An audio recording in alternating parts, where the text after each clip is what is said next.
आदाब नाज़रीन, मैं सनम एजाज और आप देख रहे हैं मुद्दा सनम के साथ हम हालात वाक़ात सियासत।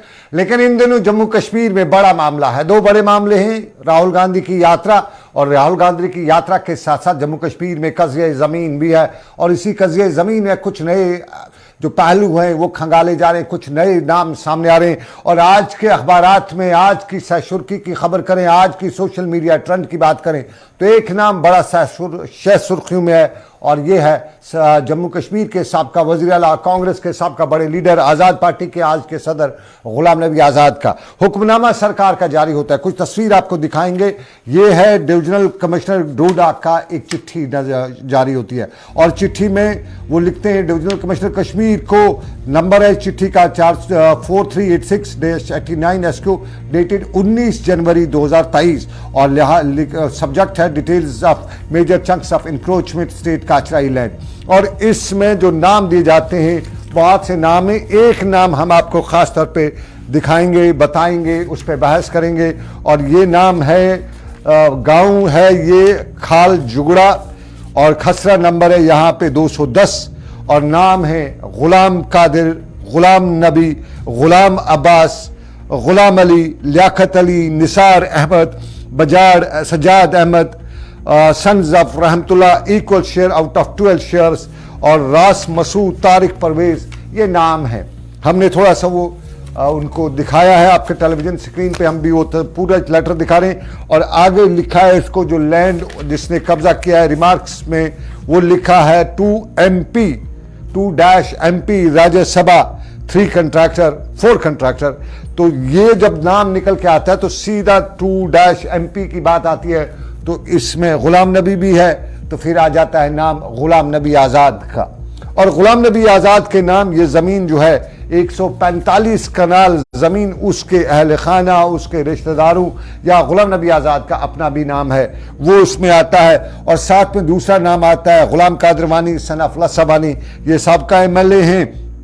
इनके नाम पे अरनोरा गांव में खसरा नंबर 1520-99/4 ये 32 कनाल ज़मीन जो है इनके नाम पे निकाली जाती है। सरकार अपने जो ईस्टर्न कमिश्नर रेवेन्यू डोडा है तो वो है। इस मामले में क्या कुछ मामला हकीकत क्या है, हमने आज़ाद साहब के क्लोज फैमिली मेंबर से भी बात की, हमने उनसे जानने की कोशिश की, तो उनकी भी बात हम आपको बताएंगे। लेकिन एडवोकेट, सीनियर एडवोकेट जो हैं, साहबका additional advocate general Mohammad Aslam Goni साहब इस वक्त मेरे साथ फोन लाइन पर मौजूद हैं। जुमे की नमाज के लिए उन्हें जाना है, लेकिन उससे पहले हम ज़रा उनसे जान लें। गोनी साहब बहुत बहुत शुक्रिया, ज़रा आपसे हम बात कर सकते हैं? गोनी साहब, मैं आज़ाद साहब के क्लोज फैमिली मेंबर से बात कर रहा था, उनका कहना था कि ये डोक है, जिसे आमतौर पे कश्मीर में डोक कहा जाता है या बहक कहा जाता है, और कभी आज़ाद साहब या क्या उनका कोई फैमिली मेंबर वहां नहीं गया है। फिर बाद में उन्होंने आपका नंबर दिया कि गोनी साहब को ज़्यादा मालूम है इस बारे में, तो आपसे बात करें। ज़रा बताइएगा ये आज़ाद साहब के घर से कितना दूर का इलाका है जहाँ पे ये ज़मीन, अगर हमारे नाज़रीन को बता सकते हैं? हाँ, पहले कुछ चीजें मैं सनम साहब दुरुस्त कर लूँ। एक तो ये है कि ये चिट्ठी जो है ये assistant commissioner revenue deputy commissioner के ऑफिस से डिवीजनल कमिश्नर जम्मू को लिखी गई है, जिसमें ये एनेक्चर दिखाए गए हैं, जिसमें एक जगह पे खसरा नंबर क्या नाम है 210 में एक जमीन दिखाई है और जगह का नाम भी मैं आपको दुरुस्त कर लूँ। इस जगह का नाम है काल जुगासर में ये जमीन दिखाई गई है। लेकिन जब मैंने इसके बारे में मजीद पूछताछ की, पता किया, तो पता ये चला कि ये असल में 210 खसरा नंबर जो है ये लगभग 7435 किनाल रखता है। और ये सारे का सारा रकबा जो है ये डोकू के तौर पे वहाँ के लोकल जो गुज्जर वगैरह सारे लोग और जो वहाँ के जमींदार भी थे जिनके माल वगैरह होते थे, उनको ये बहुत पहले से तवीज़ दी गई थी और उस जगह पर उन लोगों की एंट्री दिखाई गई है।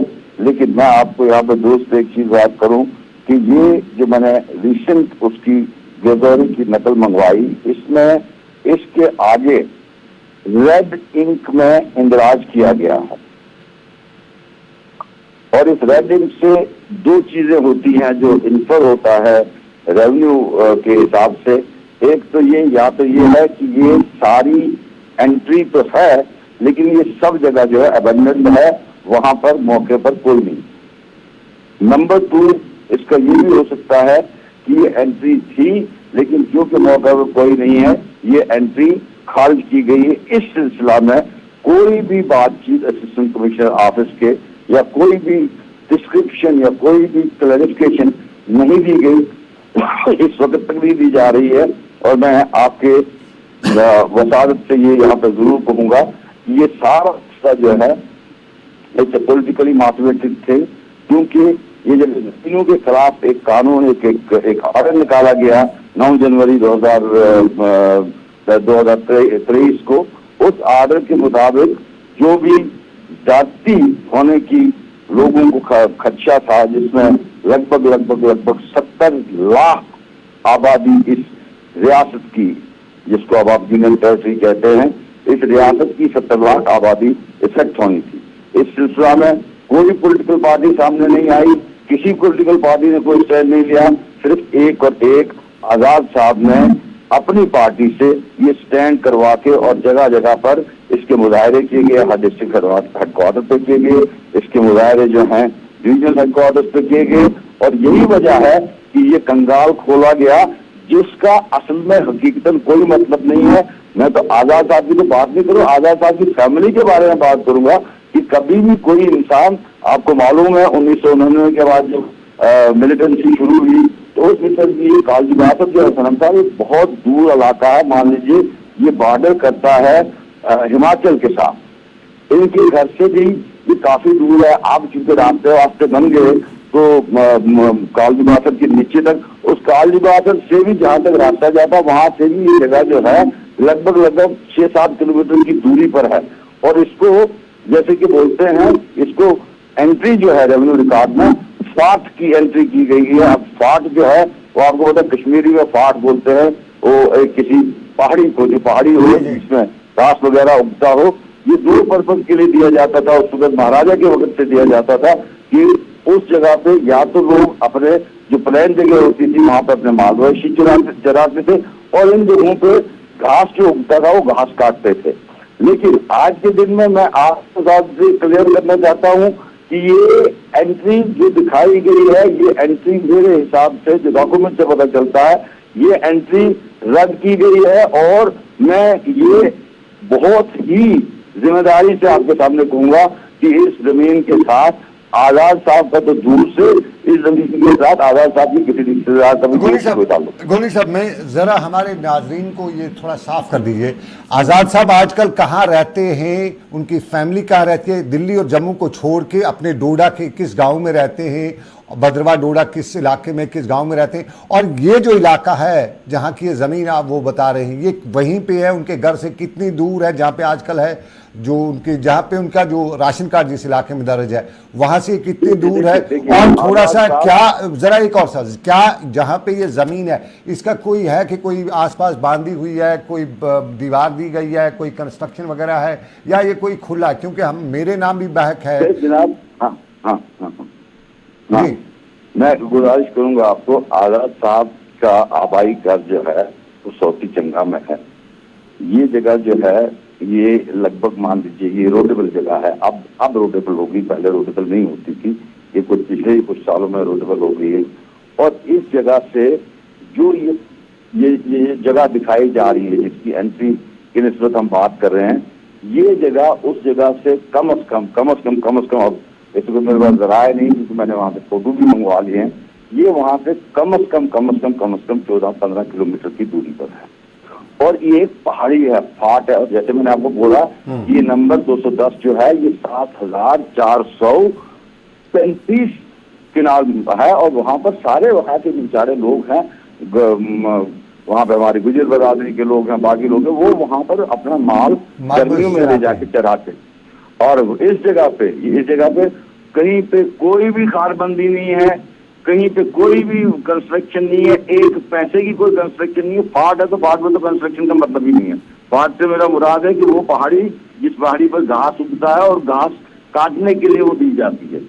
ये जगह कतई तौर पे इस वक्त तक भी, क्योंकि मैं भी लगभग इस इलाके में खुद भी गया हूँ, ये उस जगह से जहाँ कालचुनाव है जिसको बोलते हैं वहां से भी ये बहुत चलिए ये बात अब जरा क्लियर होगी। जरा बताइए, आप एडवोकेट हैं, एडवोकेट जनरल रहे जम्मू कश्मीर के, तो जरा बताइए क्या कोई कानूनी कार्रवाई होगी? क्योंकि अगर जमीन पे कोई कब्जा नहीं है, जमीन की कोई तारबंदी नहीं है, तो रेवेन्यू रिकॉर्ड में या कहीं पे आपका नाम दर्ज करके, आजाद साहब का नाम दर्ज करके उन्हें जो बदनाम करने की कोशिश की गई है, तो उस पर कोई कानूनी कार्रवाई करेंगे, अदालत वगैरह जाएंगे आप, या बस यहीं पे बात? जी मैं आपसे कहूंगा कि बहुत ही गैर जिम्मेदाराना हरकत है, और ये सारी हरकत जो है ये एक मोटिवेटेड हरकत मुझे लगती है, जो जानबूझ के आला साहब का नाम बदनाम करने की कोशिश की गई है।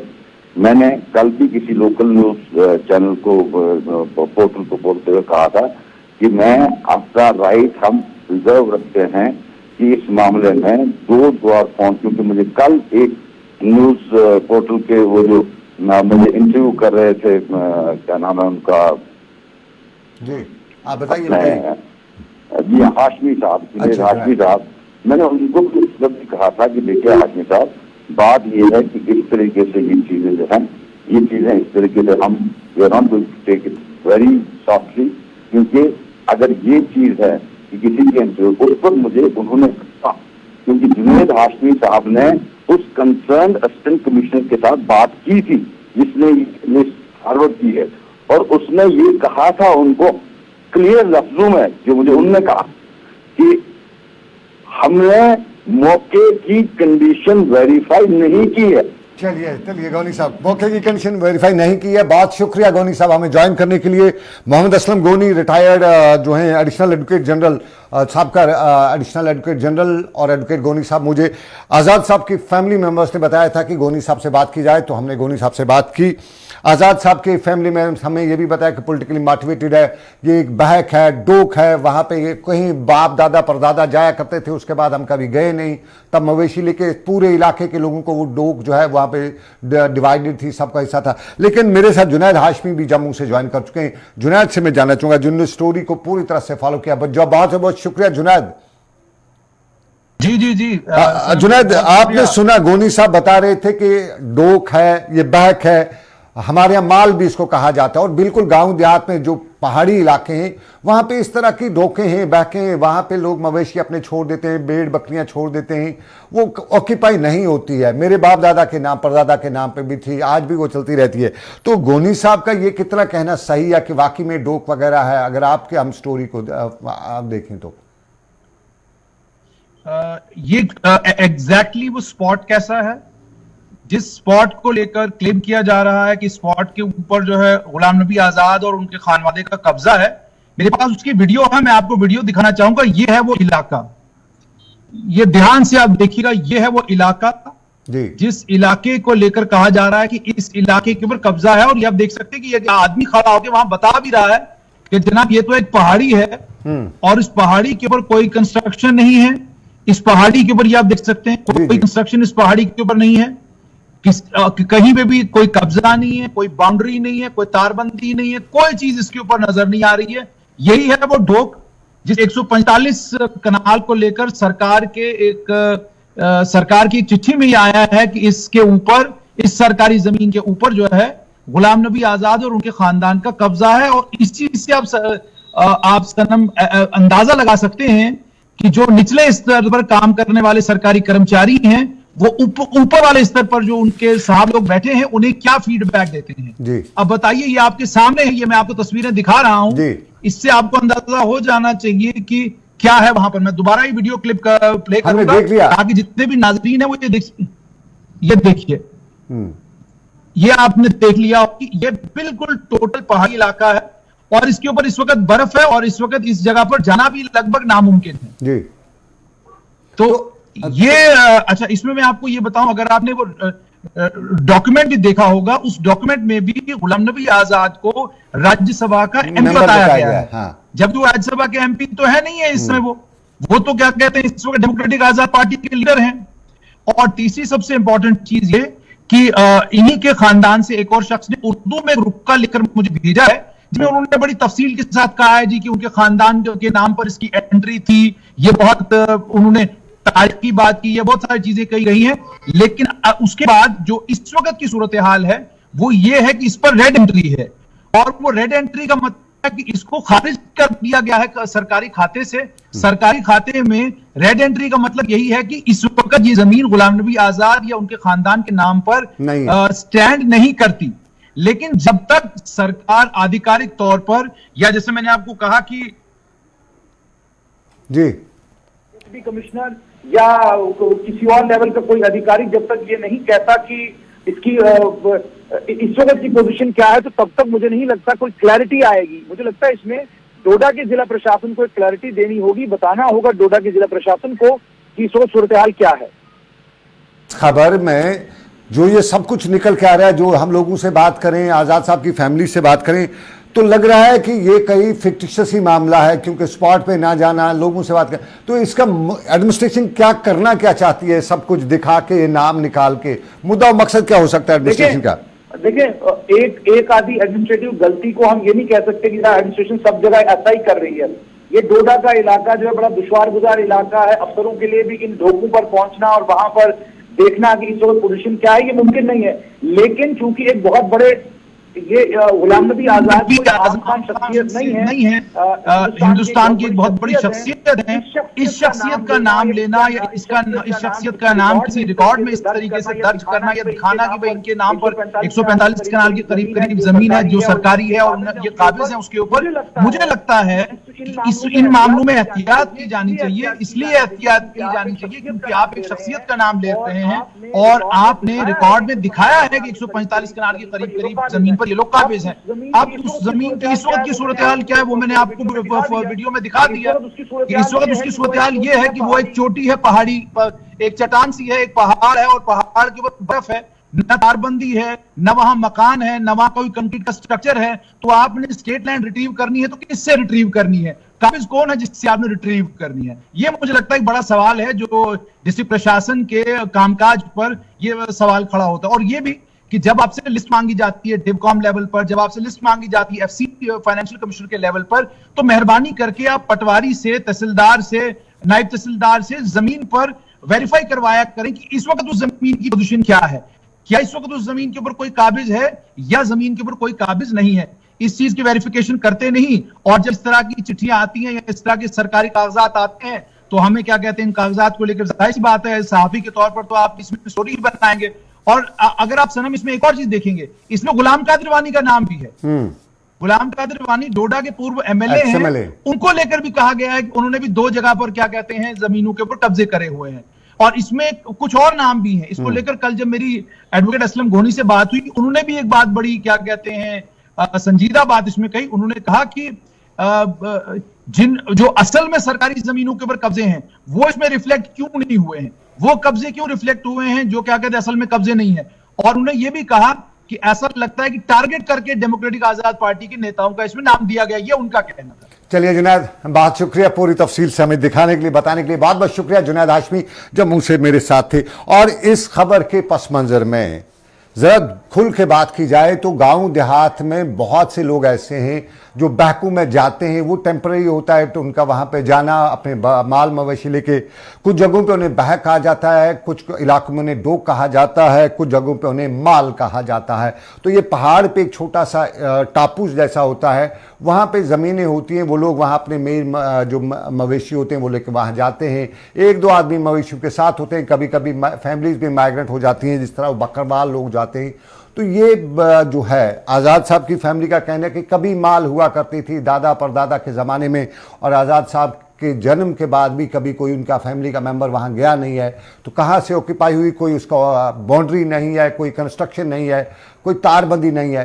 तो ये पॉलिटिकली मोटिवेटेड है। और सबसे इंपॉर्टेंट सवाल एडमिनिस्ट्रेशन पे होता है कि वो रिट्रीव ये ज़मीन करेगी तो किससे करेगी? आज़ाद वहाँ कोई दीवार नहीं है, कोई कुछ नहीं है। तो बड़े इस तरह के केसेस हमें देखने को मिलते हैं। ज़रा एलजी मनोज सिन्हा ने कल जम्मू में ज़मीन के मुद्दे पर एक स्टेटमेंट दिया था, हम वो आपको सुनाएंगे और उसके बाद इसी खबर को लेकर आगे भी बढ़ते जाएंगे और राहुल की यात्रा पर भी बात करें। लेकिन पहले एलजी मनोज सिन्हा ने कल जम्मू में क्या बताया कज़िए ज़मीन पर। दशकों से गैर बराबरी, शोषणकारी और विकास विरोधी भूमि कानूनों ने जम्मू कश्मीर के आम आदमी की प्रगति को रोक रखा था। पिछले 2 वर्षों में लैंड रिफॉर्म्स के द्वारा भूस्वामियों को ताकतवर बनाने की कोशिश की गई। जिन भूमाफियाओं और रसूखदारों ने कानून का दुरुपयोग करते हुए सरकारी जमीन पर अवैध कब्जा जमाया है, उनके खिलाफ विधि सम्मत कार्रवाई की जा रही है। किसी भी कानून को लागू करने में मानवीय संवेदना प्रशासन की सर्वोच्च प्राथमिकता है। हम यह सुनिश्चित करेंगे कि अवैध कब्जा हटाने की इस अभियान में आम आदमी और गरीब तबके के हित सुरक्षित रहें और उन्हें किसी प्रकार की कोई तकलीफ न हो। 3 भाषाओं में लैंड पासबुक जारी कर भ्रष्टाचार पर अंकुश लगाने में हमें सफलता मिली है। अभी तक 28 लाख लैंड पासबुक वितरित किए जा चुके हैं। 4 लाख लैंड पासबुक और जल्द ही वितरित करने में हमें सफलता मिलेगी। भाषा की सीमा की वजह से जिन रिकॉर्ड्स में फेरबदल की संभावना थी, उसे समाप्त करने के लिए रिकॉर्ड्स को डीमिस्टिफाई किया। जम्मू कश्मीर के लेफ्टिनेंट गवर्नर मनोज सिन्हा कल यौम जमहूरिया की तकरीब पर जम्मू कश्मीर के विकास की बात करी थी, लेकिन मुद्दा ज़मीन का भी था और ज़मीन पर भी उन्होंने बात की और बताया कि किसी गरीब को कोई तकलीफ नहीं होगी। लेकिन कई जगहों से खबरें आ रही हैं कि गरीब का, जहां एक तरफ सरकार जो है गरीब आदमी को घर बनाने के लिए आवास योजना के तहत मकान दे रही है, वहीं दूसरी तरफ इस ज़मीन के नाम पर गरीब आदमी का ढांचा भी गिराया जाता है। ये कई जगहों से इस तरह खबरें हैं और जम्मू कश्मीर के लेफ्टिनेंट गवर्नर मनोज सिन्हा को ये याद रखना चाहिए या उन्हें इस चीज़ को स्पष्ट करना चाहिए कि ज़मीन पे इस तरह के वाक़ा जो हों वो नहीं होने चाहिए। मिसाल हमने इस प्रोग्राम के दौरान भी आपको दी कि डोडा के इलाके में ज़मीन गुलाम नबी आज़ाद के नाम दिखाई जा रही है, लेकिन कैप्चर की गई है, उसने की है या नहीं की है, उसने उस पर नाजायज़ कब्जा किया या नहीं किया, ये सबसे बड़ा सवाल है। लेकिन अब सवाल दूसरा है और ये है जम्मू कश्मीर के कश्मीर सूबे में यात्रा शुरू हो चुकी है राहुल गांधी की। आज सुबह बानिहाल के रेलवे स्टेशन के नज़दीक से यात्रा दोबारा शुरू हुई और फिर ये यात्रा जम्मू के कश्मीर के मुख्तलिफ इलाकों से गुजरती हुई आगे के लिए रवा दवा रही। आपको थोड़ा सा बताते चलें, यात्रा के दौरान जो टी शर्ट है वो बड़ी बहस की मौजू रही राहुल की, लेकिन आज उमर अब्दुल्ला भी टी शर्ट पहने हुए थे और ये टी शर्ट पहनते हुए हमने इसलिए खबर को, इस चीज़ को आप मौजू बहस बना रखा है क्योंकि यात्रा कश्मीर का मौसम, वहाँ टी शर्ट पहनना खुद साफ जाहिर है, वहाँ तो बड़ा लेदर जैकेट, फैदर जैकेट पहन के भी नमूनिया होने का खतरा होता है। तो ये दो लीडरान जो हैं टी शर्ट पहन के किस तरह से कश्मीर से गुजर रहे हैं, किस तरह से उस ठंड का मुकाबला कर रहे हैं, ये थोड़ी सी हैरत वाली बात है। लेकिन ज़रा आरिफ फहीद भी हमारे साथ हैं रामबन से, हम कोशिश करेंगे फिदा भी आखिर में हमारे साथ जोड़ी जाए, वो है। तो आरिफ ज़रा बताइए क्या रहा सुबह सुबह माहौल जब राहुल की यात्रा यहाँ से शुरू हुई? जी बिल्कुल सनम सर, मैं आपको बताता चलूं कि यहाँ पर आज फिदा से राहुल की यात्रा और इस पे आवाज आ रही है आपको? जी सनम सर, मैं आपको बताता चलूं कि आज जो यात्रा है वो बिल्कुल बानिहाल से होती हुई जो है रेलवे स्टेशन बानिहाल से कश्मीर की ओर जो है कश्मीर के इलाके में दाखिल हो गई। कहीं ना कहीं पे उमर अब्दुल्ला जो नेशनल कॉन्फ्रेंस के लीडर है वो भी आज इस यात्रा में शामिल हो गए थे और रेलवे स्टेशन बानिहाल से तकरीबन जो नवयुगा टनल तक जो है कई किलोमीटर पैदल यात्रा करने के बाद जो है ये सफर जो है अब वादी कश्मीर में इसका पड़ाव जो है वो शुरू हो चुका है। लोगों की बड़ी अच्छी तादाद जो है यहाँ पर इस यात्रा में शामिल होने के गर्ज से आ गई थी। चलिए बहुत शुक्रिया, यात्रा आ गई थी, निकल गई थी, टनल पार कर चुकी। अब जरा हम फिदा के पास भी चलेंगे, जरा उमर अब्दुल्ला की एक तस्वीर दिखाएंगे किस तरह से वो इंतजार कर रहे थे, रोड पे बैठे हुए थे। साइड में एक तस्वीर हम दिखा देते हैं, छोटा सा वीडियो क्लिप हमारे पास है, वो भी दिखाएं। उमर अब्दुल्ला किस तरह से, ये देखिए उमर अब्दुल्ला सड़क के किनारे इंतजार कर रहे हैं, राहुल कब आएंगे, टनल क्रॉस करेंगे और उसके बाद वो आगे जाएंगे और इसी इंतजार में उमर अब्दुल्ला बैठे हुए थे। लेकिन पहले फैरन पहने हुए, पहले कश्मीर का वो पूरा, लेकिन जब राहुल आए तो उसके बाद उन्हें जैकेट निकाला, सब कुछ निकाला और टी शर्ट पहनी। फिदा के पास चलते हैं। फिदा जरा बताइएगा क्या कुछ तस्वीर है, क्या कुछ सूरत-ए-हाल है, कहाँ पे यात्रा, क्या बता रही है यात्रा? फिदा और मैं जी सनम, आप तक मेरी आवाज पहुंच रही है? आप बताइए कहाँ पे हैं आप? जी बिल्कुल, इस वक्त हम खन्नापुर पहुंचने वाले हैं जहां पर राहुल गांधी पहले ही पहुंच गए हैं, क्योंकि राहुल गांधी जब नमक टनल के पार हुए तो उसके साथ बिल्कुल उमर अब्दुल्ला नजर आए, जो कि अपोजिशन के, अगर हम अपोजिशन जम्मू कश्मीर की बात करेंगे, नेशनल कॉन्फ्रेंस के नायब सदर भी है और साबिक वजीर आला भी है, यानी कि जुगलबंदी जो कहते हैं बार बार, एक इन दोनों के बीच में ये दो आज नजर आए। व्हाइट टी शर्ट पहनते हुए दोनों थे और उसके बाद लोगों से भी कई जगह पर राहुल गांधी जो है मुलाकी हुए, लोगों से मुलाकात की, गाड़ी में बैठ के उन्होंने जितने भी लोग जो है, चाहे वो छोटे बच्चे हो, बुजुर्ग हो, नौजवान हो, वो कहीं ना कहीं पे राहुल गांधी का सुबह से ही इंतजार कर रहे थे, क्योंकि अब थोड़ी देर के बाद एक प्रेस कॉन्फ्रेंस भी होगी यहाँ पे खनाबल अनंतनाग में, जहाँ पे पार्टी के जो लीडरान है वो प्रेस कॉन्फ्रेंस करेंगे।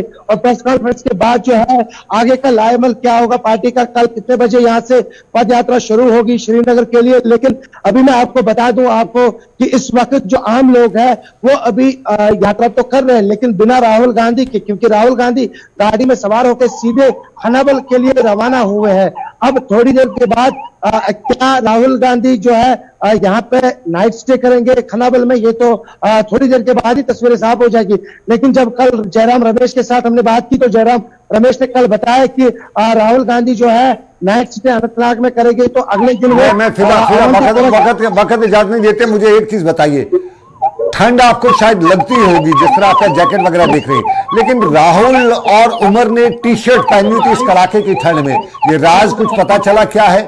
देखिए, राहुल गांधी की टी शर्ट का राज क्या है, क्योंकि कन्याकुमारी से जब ये यात्रा मैं कश्मीर की बात करिए, कन्याकुमारी छोड़िए, कश्मीर में मुख्तसर बताइए, ठंड है तो किस तरह की ठंड है? देखिए, बिल्कुल जैकेट तो पहने हुए हैं हम, ठंड तो हमें लग रही है। मैं आपको दिखा दूंगा कि जहाँ पे मीडिया के सभी साथी है इन्होंने भी जैकेट पहनी हुई है, सब ने जैकेट पहनी हुई है। लेकिन राहुल गांधी और उमर अब्दुल्ला जो है बिना जैकेट के थे, व्हाइट टी शर्ट पहने हुए थे, दोनों ने व्हाइट टी शर्ट पहनी हुई थी। और उनके साथ कहीं ना कहीं पे नेशनल कॉन्फ्रेंस जो है, बहुत शुक्रिया फिदा हुसैन पूरी जानकारी के लिए। फिदा हुसैन अनंतनाग से, और राहुल की यात्रा जो है अनंतनाग पहुंचने वाली है, कुछ ही पलों में खुद राहुल पहुंच चुके हैं। लेकिन ये व्हाइट शर्ट वाली कहानी जो है आज हमको भी समझ नहीं आ रही, कश्मीर की कड़ाके की ठंड और उसमें इस सब की चीज़, ये बड़ी कमाल की चीज़ है, बड़ी ताकत की चीज़ है। क्या है ये समझना भी मुझे भी नहीं आया है, समझ नहीं सका हूँ। कोशिश करेंगे समझने की कि कैसे शर्ट में, टी शर्ट में, ओपन बाजू वाली टी शर्ट में कश्मीर के इस मौसम में कैसे चल पड़े। तो फिलहाल अभी का मुद्दा बस इतना ही, मुझे दीजिए इजाज़त, आप रखिए अपना ख्याल, दुआओं मुझे रखिएगा याद। अल्लाह हाफिज़।